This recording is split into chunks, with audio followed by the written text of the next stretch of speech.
सभी respected teachers को मेरा नमस्कार। आज की इस वीडियो में हम बात करेंगे कि रेमेडियल टीचिंग रजिस्टर कैसे बनाएं व उसका संधारण कैसे करें। प्रत्येक विद्यालय में समय समय पर रेमेडियल टीचिंग करवाई जाती है जो कि शिक्षा विभाग के आदेशों व निर्देशानुसार होती है।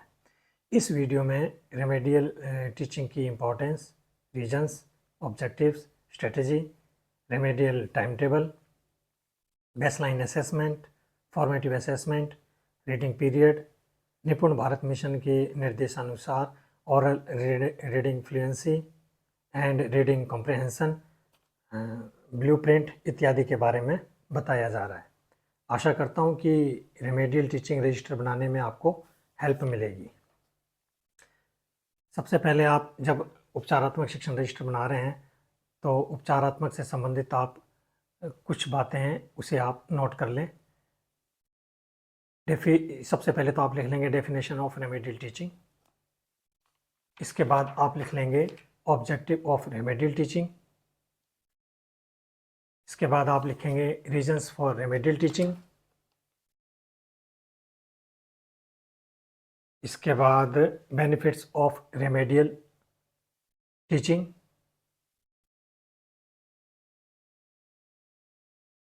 Types of remedial teaching. अब इसमें पहला जो remedial teaching without diagnostic test लिखा हुआ है, तो इसमें हमें बेसलाइन और डायग्नोस्टिक टेस्ट है, इसमें अंतर करना पड़ेगा।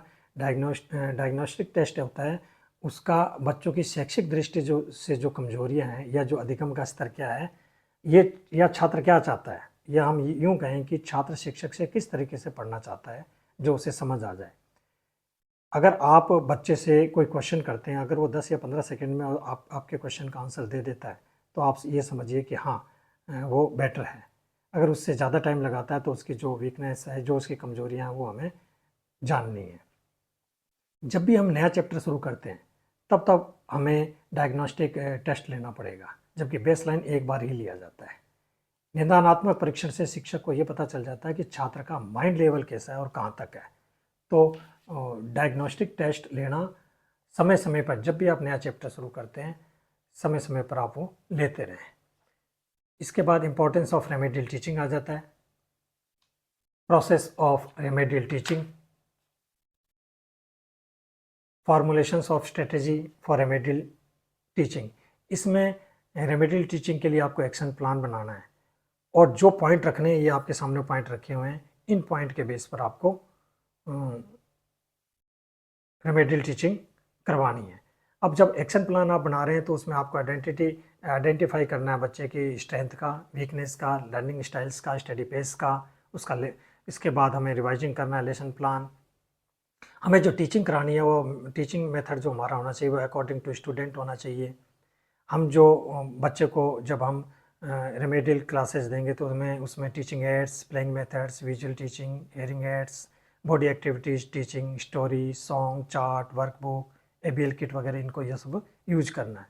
कॉम्प्लेक्स सब्जेक्ट के बारे में हमें याद रखना है कि कॉम्प्लेक्स सब्जेक्ट का जो मैटर है वो स्टेप बाय स्टेप पढ़ाना है। कोई भी सब्जेक्ट है कॉम्प्लेक्स सब्जेक्ट का, तो उसके सभी पार्ट को एक साथ नहीं पढ़ाना, बच्चे के समझ नहीं आएगा, तो उसको स्टेप बाय स्टेप उसके पार्ट डिवाइड कर लीजिएगा। इसी की तरह बिल्ड सेल्फ कॉन्फिडेंस पर हमें एक्शन प्लान में रखना है। Student learn independently, easily overcome student shortcoming to reteaching. Positive mind रखना है, जब जब फॉर्मेटिव असेसमेंट हो तो पॉजिटिव माइंड रखना है जिससे बच्चे में किसी प्रकार का फियर्स ना रहे। इंडिपेंडेंट लर्निंग करनी है, इंसेंटिव रहना है बच्चे के प्रति, और फीलिंग ऑफ म्यूचुअल कोऑपरेशंस, ये हमें एक्शन प्लान में रखना है। इसके अलावा म्यूचुअल अंडरस्टैंडिंग रखनी है बिटवीन स्टूडेंट, टीचर्स और पेरेंट्स, ये जो कि बहुत इंपॉर्टेंट है। इक्वलिटी रखनी है हर एक स्टूडेंट्स में जिससे लर्निंग की अपॉर्चुनिटी है वो कंप्लीट हो। इसके बाद कंस्ट्रक्टिव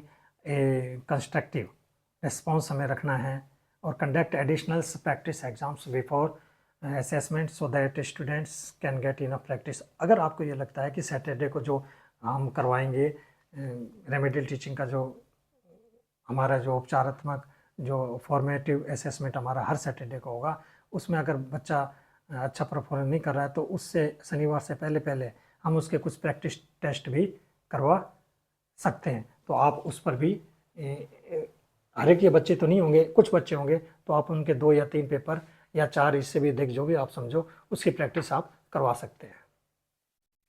कंक्लूजन, अब ये शिक्षा विभाग राजस्थान ने जो उपचारात्मक शिक्षण रेमेडियल क्लास चलाने के जो उसका ऑब्जेक्टिव है, उसमें विद्यार्थियों को अपनी कक्षा की दक्षताओं की सहज प्राप्ति एवं उनके लर्निंग लेवल को कक्षा स्तर के समरूप बनाना है।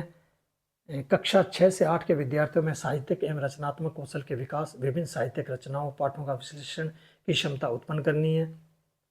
कक्षा 3 से 5 के विद्यार्थियों के पाठन कौशल में सुधार करना है। उनके लेखन कौशल में अभिवृद्धि के लिए शब्दों के सही उच्चारण, वाक्य संरचना, वर्तनी और व्याकरण का ज्ञान बच्चे को होना चाहिए। 3 से 8 के लिए शिक्षकों द्वारा जो काम किए जाने हैं, उसमें सबसे पहले हमें बेसलाइन आकलन करना है बच्चे का। बेसलाइन आकलन के आधार पर ही हमें रेमिडिएशन देना है बच्चे को, और रेमिडिएशन देकर के उस बच्चे को 8 ग्रेड स्तर पर लाना है। और उस बच्चे को बेसलाइन आकलन के बाद जो उसका रिजल्ट आता है, उसके आधार पर ये जानना है कि बच्चे को उसके कक्षा स्तर तक लाने के लिए कितने प्रयास की आवश्यकता है। प्रयास आप उसको हफ्ते में मैं 1 प्रयास मानता हूँ, तो महीने में 4 प्रयास, अगर 4 हफ्ते 4 सप्ताह मान लिए, तो इसी तरह आप मार्च तक है तो उसको 10 प्रयासों की आवश्यकता है कि 15 की या 15 से अधिक। जाहिर सी बात है, अगर कोई बच्चा C ग्रेड में होगा तो उसको प्रयासों की अधिक आवश्यकता होगी B ग्रेड के बच्चे की अपेक्षा। कक्षा 3 से 8 के लिए जो भी क्लस्टर्स 12 क्लस्टर्स वर्कबुक हैं, वो भी उसको भी हमें माध्यम बनाना है। बेसलाइन आकलन में विद्यार्थी का प्रदर्शन का रिकॉर्ड है, उसका संधारण रखना है। अब जो कक्षा 3 के लिए ये वर्कबुक है, पहल नाम से है, इसका बिहाइंड ग्रेड लेवल 1 और 2 रखा गया है। कक्षा ये क्लास 1 और 2 का रखा गया है। प्रयास नाम की जो वर्कबुक है वो कक्षा 4 और 5 की है, इसका बिहाइंड ग्रेड लेवल कक्षा 2, 3 और 4 रखा गया है। कक्षा 6 और 7 की प्रभा नाम की वर्कबुक है, जिसका सीखने का स्तर 3, 4 और 5 कक्षा रखा गया है। और कक्षा 8 की वर्कबुक का नाम है प्रखर, और इसका बिहाइंड ग्रेड लेवल रखा गया है क्लास 5th, 6th और 7th। ये हिंदी, मैथ और इंग्लिश से संबंधी है। अब उपचारात्मक शिक्षण जब हम शुरू कराएं तो उसके लिए उपचारात्मक समय सारणी बनानी पड़ेगी। ये हर एक टीचर अपने हिसाब से बनाएगा, जो भी विषय अध्यापक है। पहले जो हमारा समय सारणी चल रही थी उसमें हमें सुधार करना पड़ेगा पहले और दूसरे पीरियड के लिए, ज़्यादा नहीं, सिर्फ पहले और दूसरे पीरियड से संबंधित ही हमें सुधार करना है। उसमें सोमवार को गणित का पहला पीरियड जो होगा वो रीटीचिंग का होगा और दूसरा पीरियड होगा रेमेडियल टीचिंग का। तो इसमें सबसे पहले मैं आपको ये क्लियर कर दूं कि ये जो टाइम टेबल बना है ये उच्च प्राथमिक विद्यालय के अनुसार बनाया गया। उस प्राथमिक विद्यालय में मान लीजिए कि कुल 6 स्टाफ है। ये जो टाइम टेबल है वो 6 संस्था स्टाफ के अनुसार बनाया गया, जिसमें L2 के 4 टीचर हैं और L1 के 2 टीचर हैं। और इंग्लिश का अगर जो सब्जेक्ट का टीचर है वो अपना समय सारणी उपचारात्मक कैसे बना रहा है उसको आधार मान करके ये टाइम टेबल बनाए। तो सोमवार को ब्लॉक इसलिए खाली रखे हैं, ये आप अगर देखें जो उपचारात्मक समय सारणी इसमें आपको सोमवार को 2 ब्लॉक खाली मिलेंगे। तो इसमें गणित का जो शिक्षक है वो अपने पहले पीरियड में पुनः शिक्षण रीटीचिंग करवा रहा है, और दूसरा पीरियड जो उसका है वो रेमेडियल का है उसका। ये दोनों पीरियड वो ले रहा है, इसमें कोई और विषय का अध्यापक नहीं जा रहा। इसी तरह मंगलवार को और इंग्लिश का जो पहला पीरियड होगा वो इंग्लिश का रीटीचिंग का पीरियड है और दूसरा है वो रेमेडियल का है। और बुधवार को दोनों पहला और दूसरा जो कालांश है वो दोनों ही रेमेडियल के, इसमें कोई अन्य विषय का नहीं जाएगा। मंगलवार और बुधवार पहला और दूसरा पीरियड इंग्लिश अध्यापक कक्षा 6 से लेकर 8 को रेमेडियल टीचिंग करवा रहा है। गुरुवार को वापस गणित का रेमेडियल टीचिंग होगी कालांश 1 और 2 में, और शुक्रवार को हिंदी की रेमेडियल टीचिंग होगी कालांश 1 और 2 में। अब इसमें इंग्लिश का टीचर के सोमवार को, गुरुवार को और शुक्रवार को ये ब्लॉक खाली हैं। तो इसमें वो जो काम करेगा उसके बारे में अभी कुछ देर में बता दिया जाता है, लेकिन उससे पहले आप जो शनिवार को ये ब्लॉक सारे खाली दिख रहे हैं, ये शनिवार वाले दिन, तो इसमें हम जानते हैं कि हमें जो पहले 1 से लेकर 4 हर शनिवार को, हर सैटरडे को फॉर्मेटिव असेसमेंट लेना है। तो उसमें हाफ टाइम से पहले लेना, हाफ टाइम के बाद हमारी जो नियमित कक्षाएं हैं वही चलेगी। तो पहले जो 50 मिनट हैं वो इंग्लिश वाले अध्यापक को दे दीजिए, नेक्स्ट जो 50 मिनट हैं वो मैथ वाला अध्यापक ले लेगा, और बाकी जो शेष बचे 40 मिनट वो हिंदी का अध्यापक अपना फॉर्मेटिव असेसमेंट वर्क कंप्लीट कर लेगा। और बाद में जो कालांश 5, 6, 7 और 8 है उसमें नियमित कक्षाएं चल रही है। अब बचा दूसरा और चौथा शनिवार, तो दूसरा और चौथा शनिवार को भी नो बैक डे एक्टिविटी हो रही है, और फॉर्मेटिव असेसमेंट तो आपको हर एक सैटरडे को लेना ही है। नो बैक डे वाले दिन भी आप ले लीजिए, लेकिन उसमें इतना समय ज़रूर निकालिए कि नो बैक डे की एक्टिविटीज़ भी उस दिन कंप्लीट हो जाए। 7वां पीरियड जहाँ तक है, अभी तक जो नियमित कक्षाएं हैं वो इसमें दर्ज हैं। 7वां पीरियड जो है वो प्रखर राजस्थान की गतिविधियों के लिए, जो कि 2 अक्टूबर 2024 तक चलेगा। उक्त दिनांक के पश्चात समय सारणी में अंकित जो आपका 7वां कालांश है उसकी गतिविधि सेम रहेगी।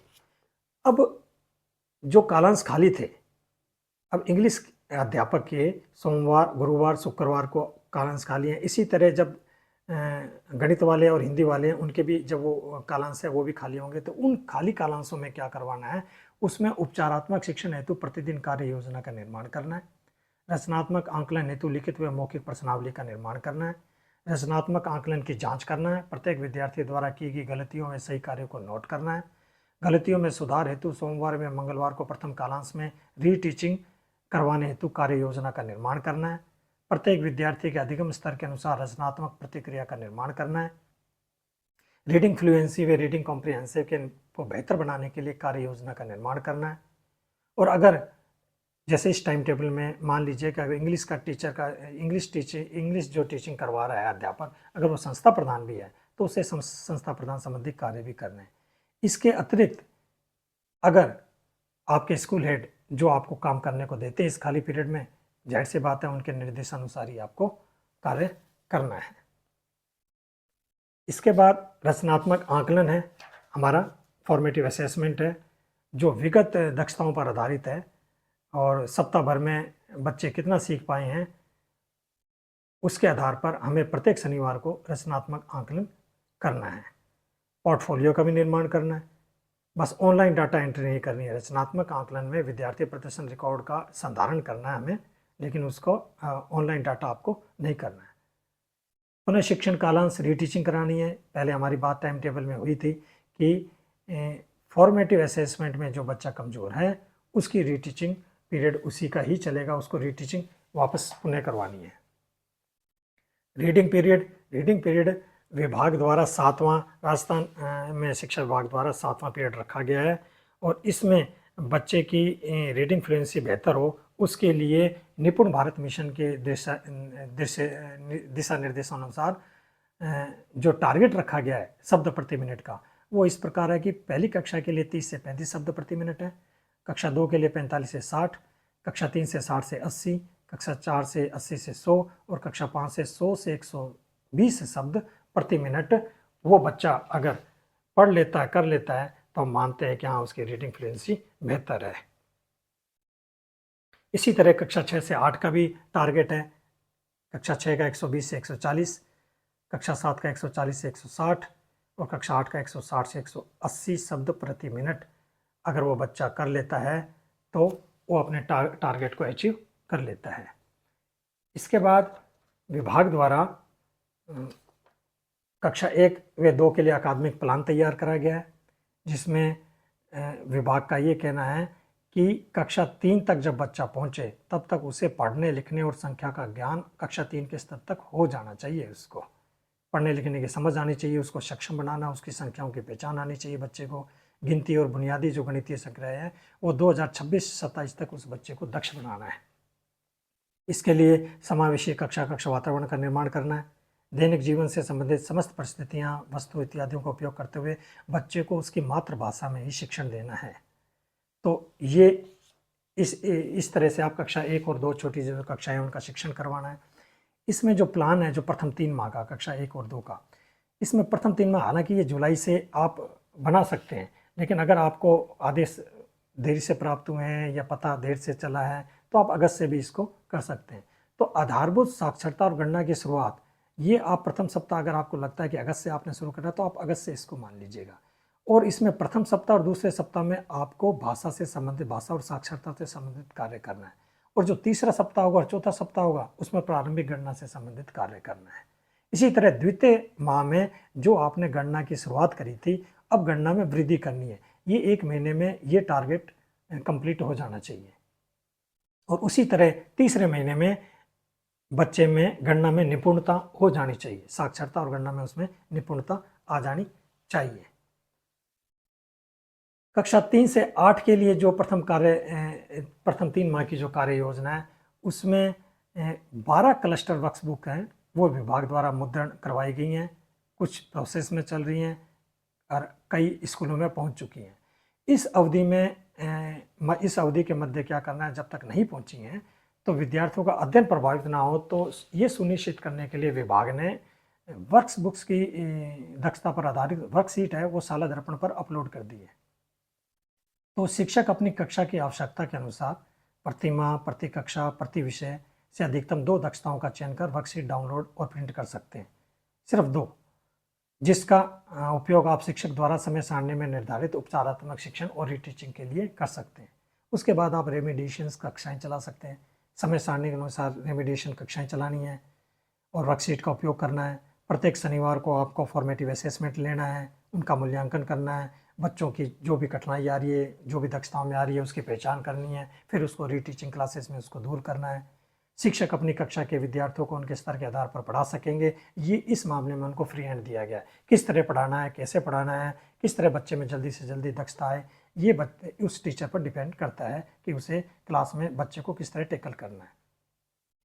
प्रारंभिक मूल्यांकन के आधार पर ही पुनः शिक्षण अवधि का संचालन करना है और जो रीडिंग पीरियड है वो समय सारणी के अनुसार ही पढ़ाना है। शाला दर्पण पर आपके जो कक्षा की समय सारणी है उसकी प्रविष्टि करनी है और पोर्टफोलियो आपको वर्कशीट का है वो आपको संधारण करना है। रेमिडिएशन प्रभारी नियुक्त हो चुका होगा, उसका कार्य यही है कि वो विद्यालय में कक्षा 3 से 8 के जितने भी विद्यार्थी हैं उनका पोर्टफोलियो का संधारण करेगा और रेमिडिएशन में आने वाली जितनी भी समस्या है उनका सस्ता प्रदान के सहयोग से जितने भी डाउट्स हैं वो टीचर के क्लियर करेंगे। अब ये बेसलाइन असेसमेंट है। बेसलाइन असेसमेंट हम रेमिडिएशन स्टार्ट होने से पहले हम करते हैं। तो रेमिडिएशन इसका ये कक्षा 6 का बनाया हुआ है, इसी तरह कक्षा 7 का होगा, इसी तरह क्लास 8 का होगा। तो इसमें हम पहले क्रम संख्या लिख लेंगे, उसके बाद विद्यार्थी का नाम आ जाएगा, फिर बेसलाइन असेसमेंट के पश्चात की स्थिति। जब हम बच्चे का बेसलाइन ले लिया है तो उस समय उसके क्या परसेंटेज आए हैं वो हम इस कॉलम में लिख देंगे और परसेंटेज के बाद उस बच्चे की ग्रेड लिख देंगे। और कक्षा स्तर तक लाने के लिए हेतु प्रयासों की कितनी संख्या है, तो 5 चाहिए कि 10 प्रयास हैं कि 15 हैं। अगर बच्चा सी ग्रेड में है तो उसको ज़्यादा प्रयास की आवश्यकता है, ये भी हम बात कर चुके हैं। तो जितने प्रयास हैं आप वो प्रयास इस कॉलम में आप लिख देंगे। और उपचारात्मक नेक्स्ट है कॉलम उपचारात्मक शिक्षण की आवश्यकता। अगर बच्चा ए ग्रेड में नहीं है तो जाहिर सी बात है कि उस बच्चे को उपचारात्मक शिक्षण की आवश्यकता है, तो आप उसमें यस लिख देंगे उसके आगे।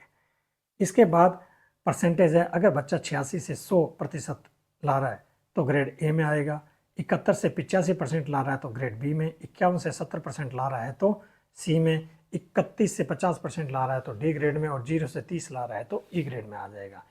मैंने 15 प्रश्नों का आधार माना। अगर मैं बेसलाइन असेसमेंट में 15 क्वेश्चन रखता हूँ तो 13, 14 या 15 प्रश्नों के उत्तर अगर बच्चा सही करता है तो ए ग्रेड में, 11 से 12 उत्तर सही आंसर सही देता है तो बी में, 8, 9 या 10 आंसर सही करता है तो सी में, और 5 और 6 और 7 आंसर सही करता है तो डी में, और 1 से लेकर 4 आंसर सही करता है तो ई ग्रेड में आ जाएगा। यहाँ इस कॉलम में समूह निर्धारण का और अलग से एक्स्ट्रा बनाया हुआ है। अगर आप यहाँ लिखना चाहें बच्चा किस ग्रेड में गया तो लिख सकते हैं, नहीं तो एक ग्रेड की ये जो कॉलम बनाया है ये भी चलेगा, आपको जैसा सही लगे आप कर सकते हैं। क्लास 7 का भी क्लास 6 के अनुसार ही बेसलाइन टेस्ट का जो कॉलम है वो हमें उसकी एंट्री करनी है। इसी तरह क्लास 8 में भी हमें सेम एंट्री करनी है। अब ये डेमोन्स्ट्रेशंस, स्टूडेंट डेमोन्स्ट्रेशंस रिकॉर्ड है, हमें रखना है। इसमें जो फॉर्मेटिव असेसमेंट होगा, जो रीडिंग पीरियड से संबंधित जो परफॉर्मेंस है बच्चे की, उसकी एंट्री होगी, उसका रिकॉर्ड रखा जाएगा। तो पहले कॉलम आप बना लेंगे क्रम संख्या का, दूसरा स्टूडेंट्स नेम आ जाएगा। अब आगे आप ये देख रहे हैं रचनात्मक आंकलन जो देख रहे हो फॉर्मेटिव असेसमेंट शनिवार को, इसमें ये 1 2 3 4 ये हफ्ते के हिसाब से डिवाइड है, पहला हफ्ता, दूसरा हफ्ता, तीसरा हफ्ता, चौथा हफ्ता। इसमें अगस्त से मैंने शुरू करा है। अगर अगस्त में आपने पहले हफ्ते में जो अगस्त का पहला जो शनिवार आया था, पहले हफ्ते का जो शनिवार आया था, उसमें जो बच्चे का प्रदर्शन था, अगर वो अच्छा था तब तो जाहिर सी बात है उसे रीटीचिंग की आवश्यकता नहीं थी। लेकिन अगर आपको लगे कि उसका परफॉर्मेंस अच्छा नहीं है, उसको रीटीचिंग की आवश्यकता है, तो ठीक अगस्त के जो रीटीचिंग वाला कॉलम है उसमें अगस्त के पहले कॉलम में आप टिक कर देंगे कि हाँ, इस बच्चे को रीटीचिंग की आवश्यकता है। इसके बाद एक बार मैंने अगस्त को लिख करके आगे मैंने रीडिंग पीरियड के कॉलम बना दिए, रोक दिया। आपको जैसा सही लगे वो कर लीजिएगा। इसमें रीडिंग पीरियड की जो अगस्त से लेके अप्रैल तक उसकी रीडिंग फ्लुएंसी और रीडिंग कॉम्प्रहेंशन की क्या पोजीशन है वो लिखनी है। वो जैसे हमने बात करी थी कि शब्द प्रति मिनट के हिसाब से चल रहे हैं, तो इसमें अगस्त में अगर आपने उससे पढ़वाया, रीड करवाया, सितंबर में करवाया, अक्टूबर में करवाओगे आप, तो वो जितने शब्द प्रति मिनट बोल पा रहा है उन शब्दों को उतने संख्या में आप इन शब्दों में लिखते जाना। तो आगे जाहिर सी बात है वो घटेगा तो है नहीं, उसकी शब्द संख्या बढ़ेगी। तो जब बढ़ेगी तो उस हिसाब से अगर जो विभाग ने टारगेट निश्चित करा है कि हाँ इतने शब्द प्रति मिनट इसको आ जाने चाहिए, अगर वो कर लेता है तो हमारा टारगेट अचीव हो जाता है। टीचर ने अपना टारगेट अचीव कर लिया, जितना विभाग ने बताया था कि बच्चे को इतने शब्द प्रति मिनट आ जाने चाहिए। अब इसको मैंने नीचे जो शेष थे, क्योंकि कम बच्चे थे, तो इसको मैंने पार्ट 2 में कर दिया, नेक्स्ट पेज में नहीं ले गया। लेकिन जिस स्कूल में बच्चे ज़्यादा हैं, जाहिर सी बात है कि उनको अगले पेज में ही इसकी एंट्री करनी पड़ेगी। मैंने इसको बार बार ना लिखना पड़े, नाम और क्रम संख्या ना लिखना पड़े, इसलिए कम बच्चे होते हुए इसको 2 में डिवाइड कर दिया। तो अगस्त का ऊपर था, अब सितंबर 2024 का रचनात्मक आंकलन और उसी के साथ ही पुनः सितंबर का ही पुनः शिक्षण कालांश उसके बराबर लिख दिया। अगर रचनात्मक आंकलन पहले हफ्ते का लिया या दूसरे का लिया, जिस हफ्ते का भी लिया, उसमें अगर उसको पुनः शिक्षण कालांश की आवश्यकता है तो उसी हफ्ते की संख्या नंबर पर उसको टिक कर देंगे। इस तरह ये अक्टूबर, नवंबर, दिसंबर से लेकर के अप्रैल 2025 तक आपको डेटा भरने हैं डेमोन्स्ट्रेशन स्टूडेंट के। इसी तरह ये क्लास 7th का आ जाएगा, आपको करना है, और इसी तरह क्लास 8th का आपको स्टूडेंट डेमोन्स्ट्रेशन रिकॉर्ड फिल करना है। इसके बाद नेक्स्ट में लास्ट में ब्लूप्रिंट, बच्चे को जो असेसमेंट, फॉर्मेटिव असेसमेंट हर शनिवार को आप दे रहे हो, उस समय बच्चे को क्या प्रश्न रखने हैं, किस तरीके से रखने हैं, तो वो इसका ये ब्लूप्रिंट है। कन्वर्जेंट बेस्ड क्वेश्चन 30% रख लीजिएगा, फैक्चुअल बेस्ड क्वेश्चन आप 10% रख लीजिएगा, एप्लीकेशन बेस्ड क्वेश्चंस हैं वो आप 30% रख लीजिए, लॉजिकल बेस्ड पर 10% और कॉग्निटिव बेस्ड पर आप 20%। इसके अलावा शॉर्ट टाइप क्वेश्चंस हैं वो 20% रखिए, sorry very short types question है उसको आप 20% रख लीजिएगा, और शॉर्ट टाइप क्वेश्चन आप 30% रख लीजिए। ऐसे क्वेश्चन है वो 20% रख लीजिए, और क्वेश्चन बेस्ड ऑन पैसेज हैं वो 30% रख लीजिएगा। इसमें भी अगर आपको लगता है कि नहीं मुझे इसको कम देना है परसेंटेज और दूसरे जो क्वेश्चन हैं उनको ज़्यादा रखना है, तो आप अपने विवेक पर वो काम कर सकते हैं। फॉर्मेटिव असेसमेंट में अगर मैंने 15 क्वेश्चन का आधार माना है, तो क्वेश्चन नंबर 1 से लेके क्वेश्चन नंबर 3 तक वेरी शॉर्ट टाइप क्वेश्चन होंगे, क्वेश्चन नंबर 4 से लेके क्वेश्चन नंबर 8 तक शॉर्ट टाइप क्वेश्चन रखने, क्वेश्चन नंबर 9 से लेके क्वेश्चन नंबर 12 तक पैसेज बेस्ड पर क्वेश्चन रखने, और क्वेश्चन नंबर 13 से 15 तक ऐसे टाइप के क्वेश्चन रखने। तो आप फॉर्मेट जो भी असेसमेंट, फॉर्मेटिव असेसमेंट आप शनिवार वाले दिन ले रहे हैं, तो ब्लूप्रिंट के आधार पर आप उसका निर्माण कर सकते हैं। तो मेरे द्वारा जो भी उपचारात्मक शिक्षण रजिस्टर ये तैयार किया गया है वह शिक्षा विभाग राजस्थान के निर्देशों पर आधारित है। आप अपने स्तर पर या अपने स्कूल हेड के निर्देश पर जैसा आपको उचित लगे आप उपचारात्मक शिक्षण रजिस्टर तैयार कर सकते हैं। यदि आप राजस्थान से अलग राज्य के शिक्षकगण हैं तो अपने राज्य के शिक्षा विभाग के निर्देशानुसार ही कार्य करें। अगर मेरे द्वारा बनाए गए रेमेडियल टीचिंग रजिस्टर से आपको कोई हेल्प मिलती है तो आपके लिए मेरे प्रयास सार्थक सिद्ध होंगे।